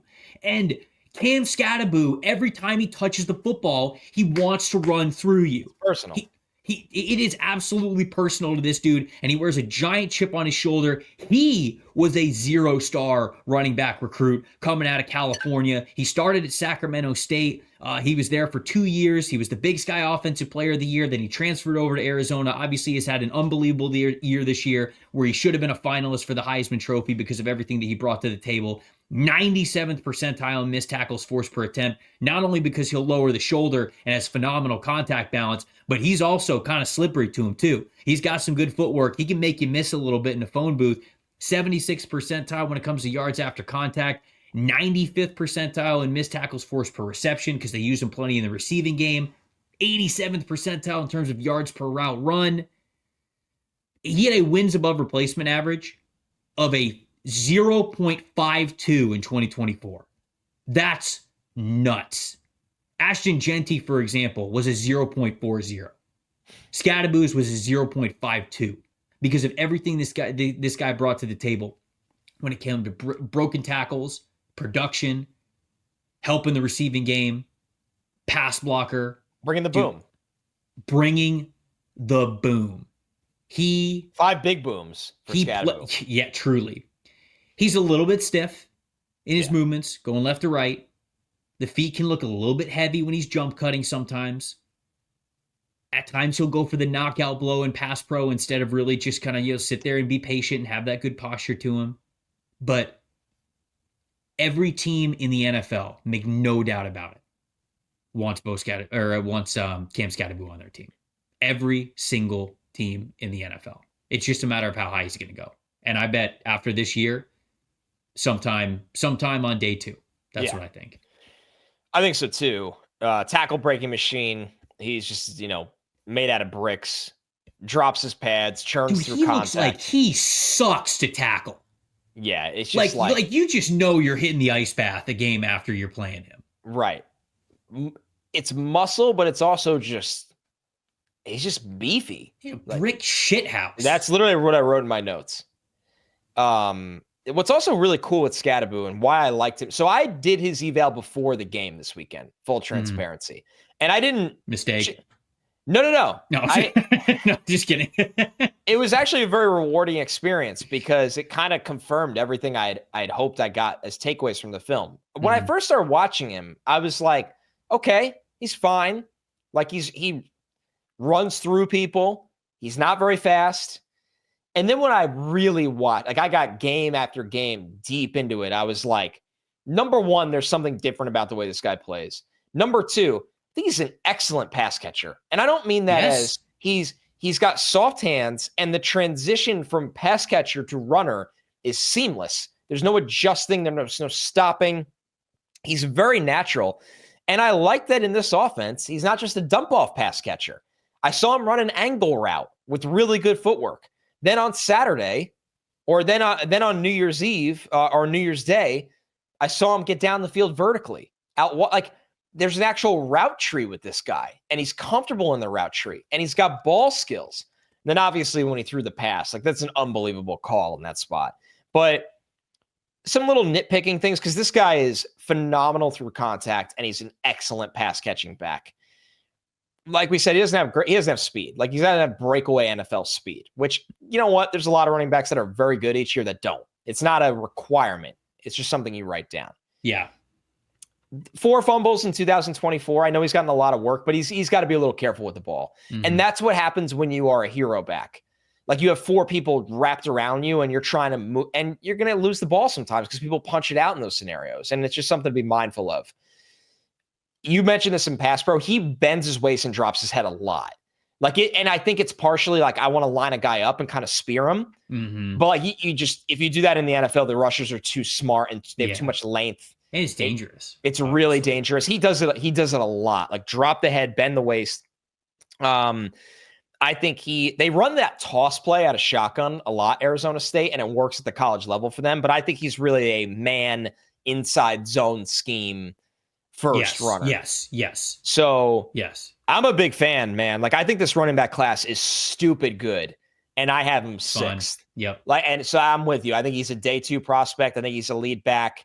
There's little things he needs to work on. There's some things that he just physically doesn't have, like that breakaway speed doesn't really matter in this instance.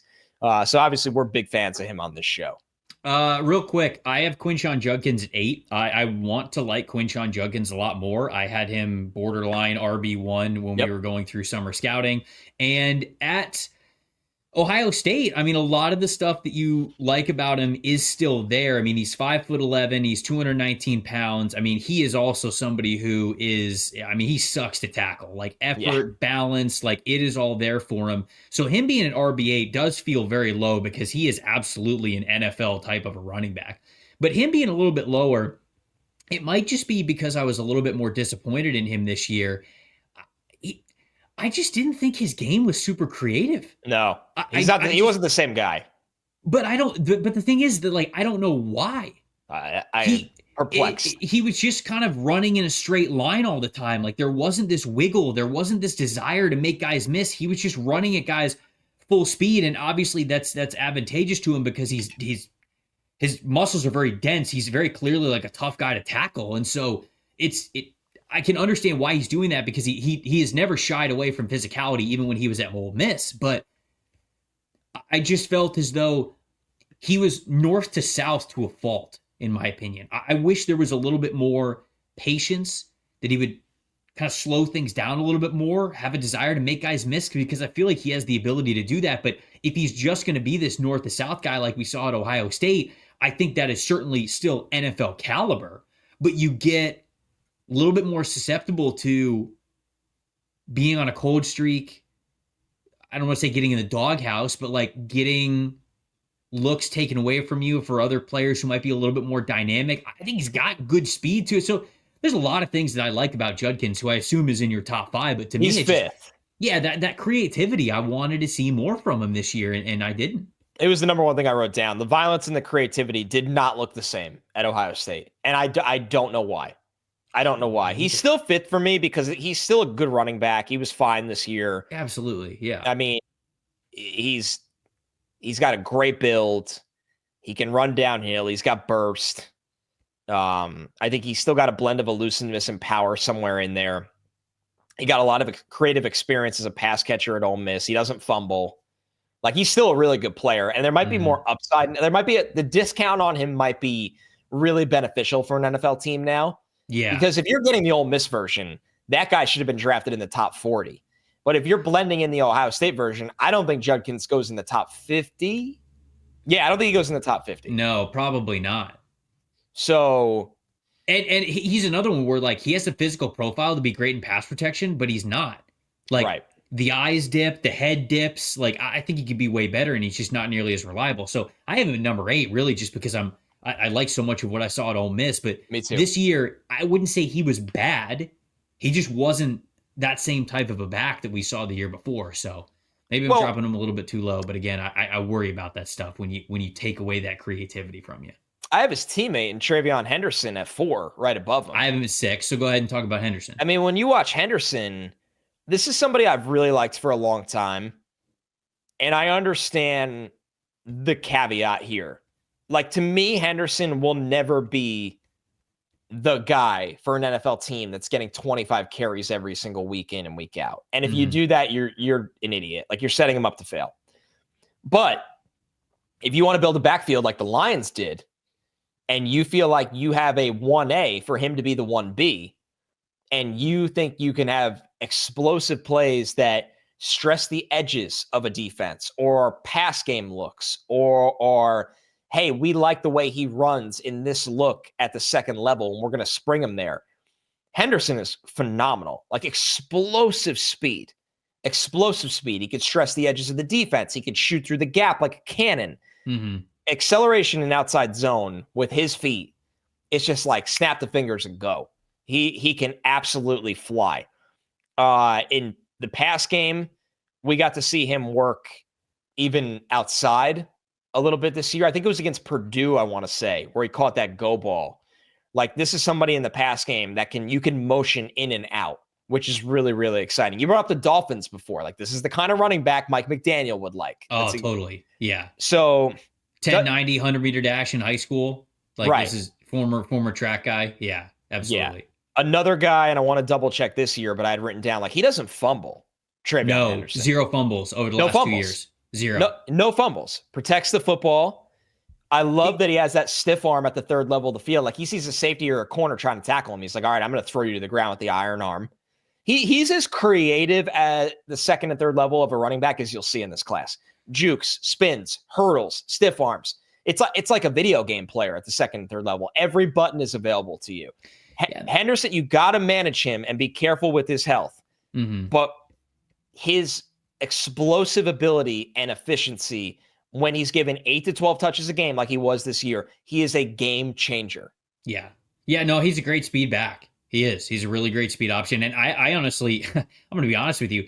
Some of his biggest plays are those like outside zone and to the sideline runs, but I think on a play-by-play basis, he saw man gap concepts even better than he saw like inside and mid zone concepts. Like, Right. I think that he's so light on his feet. He's so ready to kind of like let blocking set up the way that it needs to, really put his foot in the ground and really get between tackles or guards or whatever it is to be able to find that daylight. And then I agree with you. I think he's a really nice playmaker when you get to that second and third level, which is really important. Doesn't have a ton of body density to him. He's listed at, what do we got? 5'10", 208 pounds. Oh, wow. What'd you have him at? 216 was the spring weight I had him at. Oh, I got him at 208. 214 was his spring weight. Okay. So I think he'll surprise some people at the combine. I think he'll be pretty built up. And his yards after contact numbers really aren't too bad. I was going to say they're impressive for his size for what they were, but 86th percentile in terms of yards after contact. So at least he has good balance. I don't know if he's ever going to be, like a power through type of a guy. Right. He's more of a speed guy, but sometimes I felt like he had a tendency to bounce it out to the outside a little bit too much. But hey, he's a speed guy. He wants to get to the open field. You live with that. It's all right. It's not the worst thing in the world. Good production as a receiver as well, soft hands in receiving games. So this is somebody who I think could absolutely be an effective future pro, no doubt about it. I think that's everybody that we have. Oh, you had Dylan Sampson where? I had him at 8. Okay, I have him at 4. Okay. So a lot of the conversation that we just had about Treveyon Henderson, I also think about Dylan Sampson. I just think he's better at it. Okay. So I don't know if I agree. I really like the acceleration. I don't know if he's as fast as Henderson. I guess we'll see. He got the track numbers. He got the track numbers to back it up. I think he's fast. I want to make that clear. There's times with Henderson where I'm like, he might be the fastest running back in the country sometimes. Where was Henderson's? So Henderson, when this is high school, I understand. It's all right, yeah. It's the like, but we're so far away from that. Henderson's 100-meter dash when he was in high school was a 10.9. And Dylan Sampson's, where are we at here? Dylan Sampson was a 10.48. So wow. Dylan Sampson ran the 100-meter at 10.48. He ran a 21.16 200-meter. And he ran a 4.32 40-yard dash in high school. Obviously not like, official or whatever, but that's what the notes say. So I do think he's like 10 to 12 pounds lighter than Henderson. Definitely. Yes. Yeah. Yes. Dylan Sampson's right around 200 pounds. But again, like, I don't think it's that big of a detractor, like playing with physicality from Dylan Sampson. And I think he's a little bit more explosive.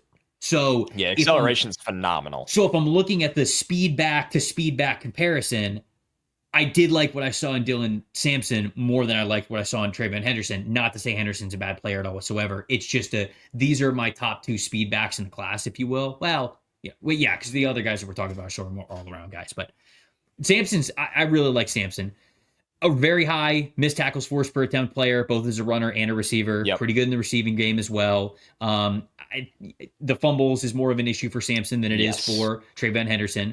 But super quick pace of play. Has the long speed to truly like erase angles when he gets to the outside. Really good one-cut ability and explosiveness. So it's not just long speed, it's overall agility. I think he's got really great vision. You talk about being a stud for his own blocking schemes. I think he's fantastic out of that, but he works well out of man and gap concepts as well. He's got good balance.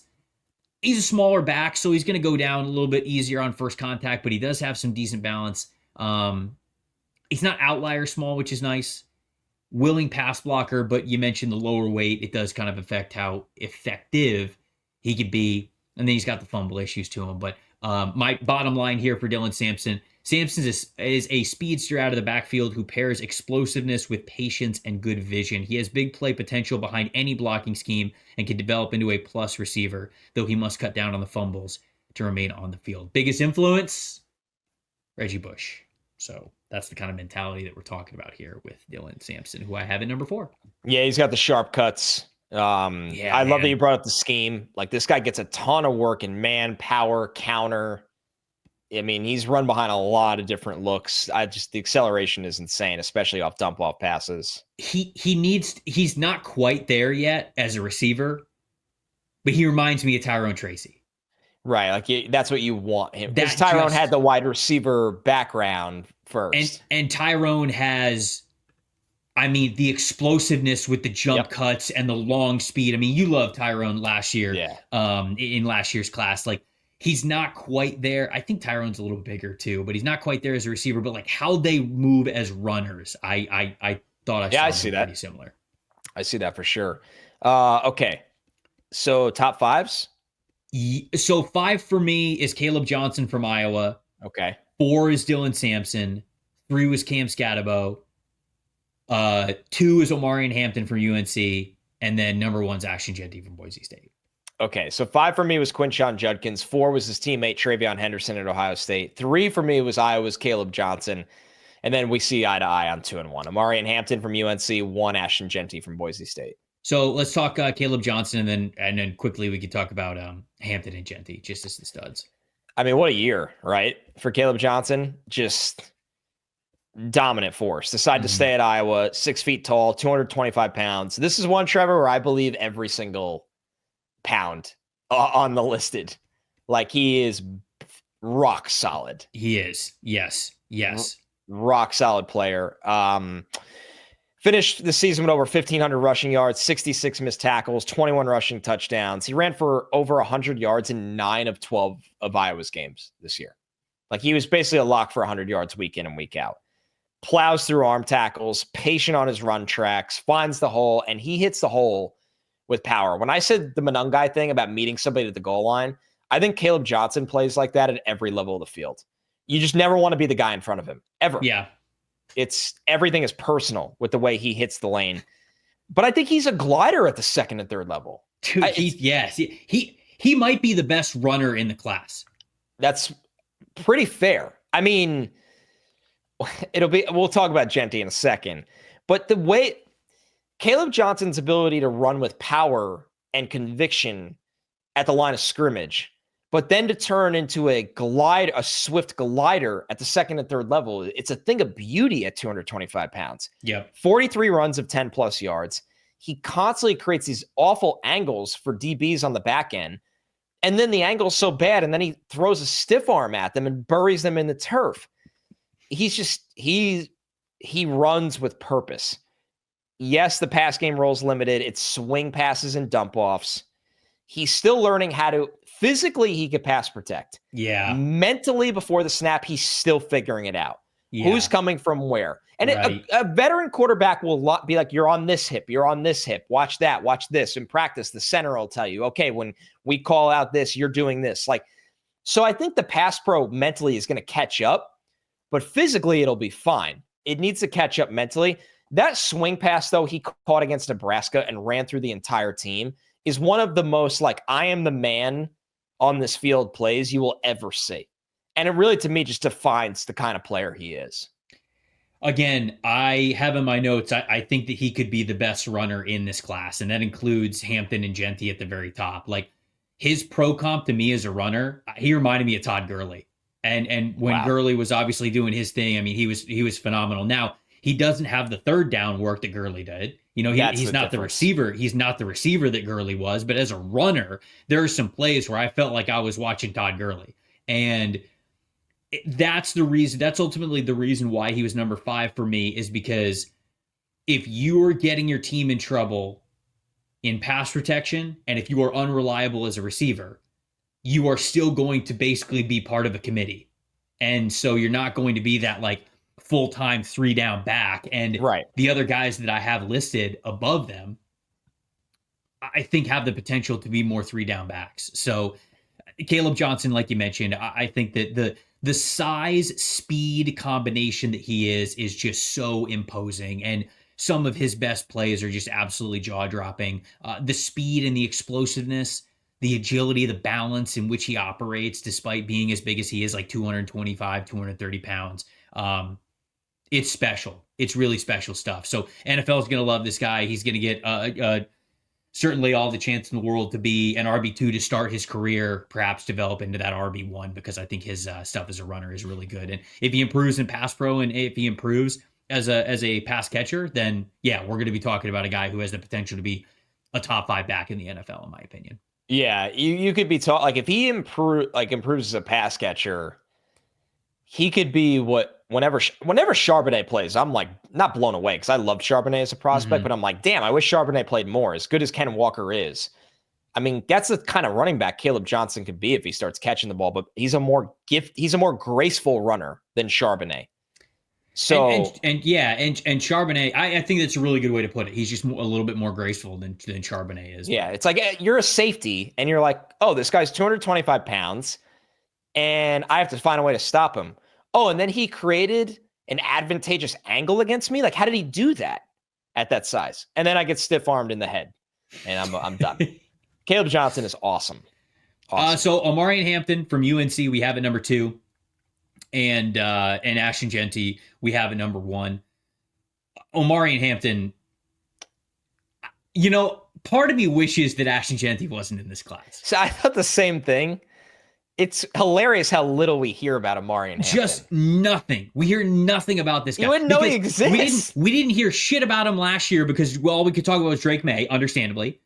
And then we didn't hear anything about him this year because 1, UNC was bad. 2, Ahston Jeanty and Cam Skattebo and Caleb Johnson and the Ohio State running backs, and like all these guys are going off, and and they're playing in big games, and Omarion Hampton just wasn't. But 6 feet tall, 220 pounds. I mean, built like an NFL back. You talk about a guy who has great combination of size, speed, strength, agility, good vision, excellent in pass protection. Receiving potential. Like, again, I think this is a 3-down back at the NFL level. Oh man, is he ever? There's not a lot of limitations, in my opinion, to Omarion Hampton, who was basically the only option on his team. And I'm looking at him on my notes on my phone right now. He was basically the only threat at all whatsoever on the team. And yet he was still 74th percentile in missed tackles forced per attempt. 97th percentile in yards after contact per attempt. He basically was like, yeah, fine, I'll do it myself. And he did on a lot of plays. And he was basically the only reason why UNC was in a lot of those games. But I think that he is, again, just to encapsulate it by saying, I sometimes wish Ahston Jeanty wasn't in this class because Omarion Hampton is criminally slept on when it comes to the height that he has as a prospect. The build and traits profile is eerily similar to David Johnson. And I know David Johnson kind of had that like peak, and it feels like health got in his way, where, I mean, you look at him, you think you just watch him play a couple snaps at, about 6 feet tall, 220 pounds. I know he's a little shorter than both David Johnson and the guy I'm about to say next, like Matt Forte. But you're like, okay. But like, that's what you're like, he's not supposed to be this muscular, fast, explosive, and gifted as a receiver. Hampton is just a stupid talent. Like, it is criminal that his efficiency was hurt by being at UNC. Like, all these guys average over 6 yards a carry in their sleep. He was at 5.9 this year because he just didn't have a lot of help. But what he does for himself is unbelievable. And I just love going back to what we talked about over summer, like that he squatted 560 pounds in high school, but the bar bent, so they had to have him stop because like they didn't have a bar, because they didn't have like a rogue bar, like a qualified bar, so they had to stop. Like, he literally just like outgrew the weight equipment they had in this high school. That's what you want. I actually really like the David Johnson comp's really nice. I hadn't thought of the David Johnson one. Stylistically, he's a little bit bigger than this player, and I think he's a little bit better of a receiver as well. But Rashard Mendenhall, when Mendenhall the first couple of years he when ran he was with Pittsburgh, again, that he ran hard, and that is the way that I feel Omarion Hampton can run with his God-given athleticism. So that was somebody who I had thought of as well right there, which leads us to number 1. It's Ahston Jeanty, the most productive running back in the country this year, one of the most productive running backs of all time with an unbelievable season this past year. Only Barry Sanders had more rushing yards in a single season. Was he good? He did all right, I think. He did all right. You know what's hilarious? Ahston Jeanty was second all time in single season rushing yards in 14 games. Barry Sanders still had more than him in 11. It's just not. And Barry Sanders' bowl game doesn't count for those statistics. What an animal. Anyways. They'll just never be another. Like sometimes there's things in life, and they're so rare, which is why I try to really appreciate them, that just won't ever change. The Barry Sanders college in 11 games production is one. Wayne Gretzky points. Yep. Like there's just nothing we can do as a society to ever find better than that. And that's okay. That's okay. Even lab made, if you start making humans in a lab, like that, they're not going to replicate Wayne Gretzky's all-time point stats. No, they're just not. Ahston Jeanty at Boise State. So this is percentiles over the last 2 years. So it's not just this past year; it is last year as well. 98th percentile missed tackles forced per attempt, 99th percentile yards after contact, 96.0 gap grade, 96.6 zone grade. 99th percentile missed tackles forced per reception, 87th percentile yards per route run. This dude was unbelievable. It's hard to find a player who's as valuable to their team as Ahston Jeanty was from the running back position that we saw this year at Boise State. He is built like an NFL back. He runs like an NFL back. He's got the athleticism like an NFL back, the mentality, the all-around game. This is somebody who is going to be, in my opinion, a unanimous top 10 overall player on big boards that you see throughout the 2025 NFL draft. And it's not just a matter of, does Ahston Jeanty go in the first round? The question is, how high does he go in the first round? Feels like the Alvin Kamara comp actually fits this time. Feel like a lot we finally of people, found one. I feel like a lot of people try to force the Alvin Kamara comp with a lot of players that, quite frankly, it's probably insulting to Alvin Kamara that we would make that comp. His family has to start suing people. This one, yeah. You know what? More legal action is what this country needs. I actually agree with you. I've often said this country needs more lawyers. Policing. It's comparing this guy to Alvin Kamara is defamation. That's the comp. That is the comp, because that's the caliber of player that we're talking about here with Ahston Jeanty. I mean, Jeanty, I try to always be careful with hyperbole, prospects, and recency bias. He might have the best balance I've ever seen from a running back prospect. I don't even know. There's times where I just don't understand how he's not on the ground. The play against Penn State where he forced 6 missed tackles, got tackled at the line of scrimmage, and then still got a first down. Nuts. Totally nuts. There's a play against Oregon where there's like 3 times he should have been tackled. No-brainer situations. And he comes out of it, and then they get him to the sideline, and they just have to get him out of bounds. Like, they have to move him like he's a He probably still didn't even go down. No, he probably didn't go down. He stood up there and looked at the 2 defenders in front of him like a psychopath. And like the Michael Myers stuff with him is some guys do too much, right? Mm-hmm. This is someone that has earned every bit of it and more. Where I'm like, this guy rules. Yes. Yes. He's twitchy. He's got elite contact balance. Elite. He is so skilled in phone booth areas and congested areas and traffic. He's one of the best short yardage backs, awareness-wise, you'll ever see as a prospect. Yeah. He catches the ball. He's fearless in pass pro. He's a weight room god for his size. And that's something he's spoken about, not verbatim, but he said something along the lines of, like, I knew I wasn't going to be that big. I believe because of his like family history. He's like, I knew I wasn't going to be that tall. He's like, so I knew I had to be stronger than everybody. So when he was young, he started working out and lifting weights, and he squats over 600 pounds. Like he's the work ethic's elite, the player's elite, the mental, it's when the mental matches the physical. Mm-hmm. And he is just so mentally equipped to maximize all of his physical abilities. And I love Trevor that the one thing I was really concerned about over summer, he fumbled 5 times in 2023. Mm-hmm. With all of the work he got this year, he only fumbled twice. So he took care of the football. Took care of the football. there's a couple times where I'm like, man, he's so low to the ground and strong that if they can cut down a little bit of the lunging and pass pro, he'll be an elite pass protector because he's winning the leverage game with his pound for pound strength. Just don't lunge. Just hold your point of attack, sit on your heels.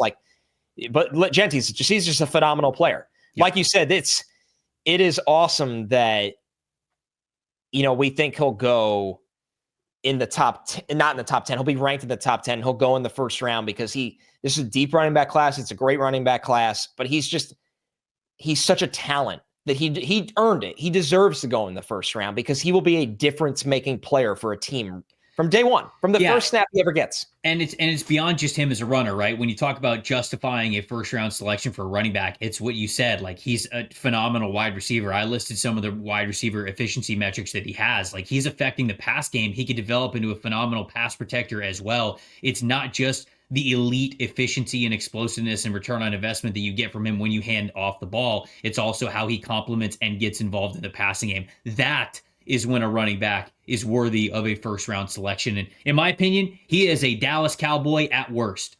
Wherever Dallas picks. I don't know where Dallas picks. I don't know where they're going to end up picking. It's probably going to be somewhere around like 12, I think. In my opinion, he is a Dallas Cowboy at worst. I don't know how they would pass on him. I really don't. It's perplexing they didn't take a running back at all last year. So I don't have the conviction you do. Nope. And I think they will not make that mistake again. Jerry Jones has the opportunity to get the guy who only trails Barry Sanders for a single season rushing record. You better bet your ass. All right, can you read off your 20? That was a good you better bet your ass. There was conviction in that. You better bet your ass. Can you read off your 20 down to number 1? I already read them. I'm done. Okay. All right. Good talk, everybody. Donovan Edwards from Michigan, number 20. RJ Harvey out of UCF, number 19. Kalel Mullings out of Michigan, number 18. Bhayshul Tuten from Virginia Tech at number 17. Number 16, Jarquez Hunter out of Auburn, Senior Bowl invite. 15, Devin Neal, another Senior Bowl invite out of Kansas. 14 was Woody Marks, Jaquavius Marks out of USC, formerly of Mississippi State. 13, DJ Giddens out of Kansas State. 12, Kaytron Allen, a.k.a. Fat Man, out of Penn State. 11, Ollie Gordon II out of Oklahoma State. 10, Damien Martinez out of Miami. Number 9, Kyle Monangai out of Rutgers. Number 8, Dylan Sampson out of Tennessee. Nicholas Singleton out of Penn State was number 7. Number 6, the rising must-watch TV this year, Cam Skattebo out of Arizona State. Another Senior Bowl accepted invite. Top 5, Quinshon Judkins and Treveyon Henderson at 5 and then 4, both out of Ohio State. My top 3, Caleb Johnson out of Iowa. Number 2 is Omarion Hampton out of UNC. Number 1, Ahston Jeanty out of Boise State. So for me, number 20 was Tahj Brooks from Texas Tech. Number 19, Woody Marks from USC. 18, Bhayshul Tuten from Virginia Tech. 17, Marcus Yarns from Delaware. 16 was Kyle Monangai from Rutgers. 15, Damien Martinez from Miami. 14, Kalel Mullings from Michigan. 13, Nick Singleton from Penn State. 12 was Jarquez Hunter from Auburn. 11, Fat Man, Kaytron Allen from Penn State. 10 was DJ Giddens from Kansas State. 9, RJ Harvey from UCF. 8, Quinshon Judkins from Ohio State. 7, Devin Neal from Kansas. 6, Treveyon Henderson from Ohio State. 5 was Caleb Johnson from Iowa. 4 was Dylan Sampson from Tennessee. 3 was Cam Skattebo from Arizona State. 2, Omarion Hampton from UNC. And then number 1, Ahston Jeanty from Boise State. We would love to hear from you guys. We know you got takes on running backs. As Drake once said, my city loved me like a college running back. And we know that you guys love your running backs out there. So we would love to hear your takes. Are we too high? Are we too low on your favorite running back? We'd love to hear some running back rankings from you as well. Best way to do that, youtube.com/NFL Stock Exchange. You hit us up on Twitter and Instagram as well, at Tampa Bay Trey and at Connor J. Rogers. We'll be marching on with the positional groups. Connor and I haven't decided which position we're going to do next. Probably focus on the trenches, either offense or defensive trenches for our next episode. But that won't be until at least a week from now. Because on Monday, you guys know what's coming. Oh, buddy, time to pay up. Rent's due, baby. The rent is past due even. It's going to be the first mock draft with the solidified draft order for the non-playoffs teams. Connor, I can't wait. You got anything else before we get out of here? I'm holding on tight right now. The Jets could do something really stupid on Sunday. Hey, we ran through the scenarios. They could pick number 2 overall. And if it hits, I don't do the pod anymore. I'll do it for fun. There have been at least 4 people who have sent us the screenshots of the Jets miracle parlay for the Jets to get the number 2 overall pick and them to be 20 grand richer for it. If you missed it, go check out the previous episode where we predict everything that could happen in week 18 of the NFL. It's a good time. We have a lot of fun. For Connor Rogers, I'm Trevor Sikkema saying thank you guys so much for watching and listening to another episode of the NFL Stock Exchange Podcast. See you guys on Monday.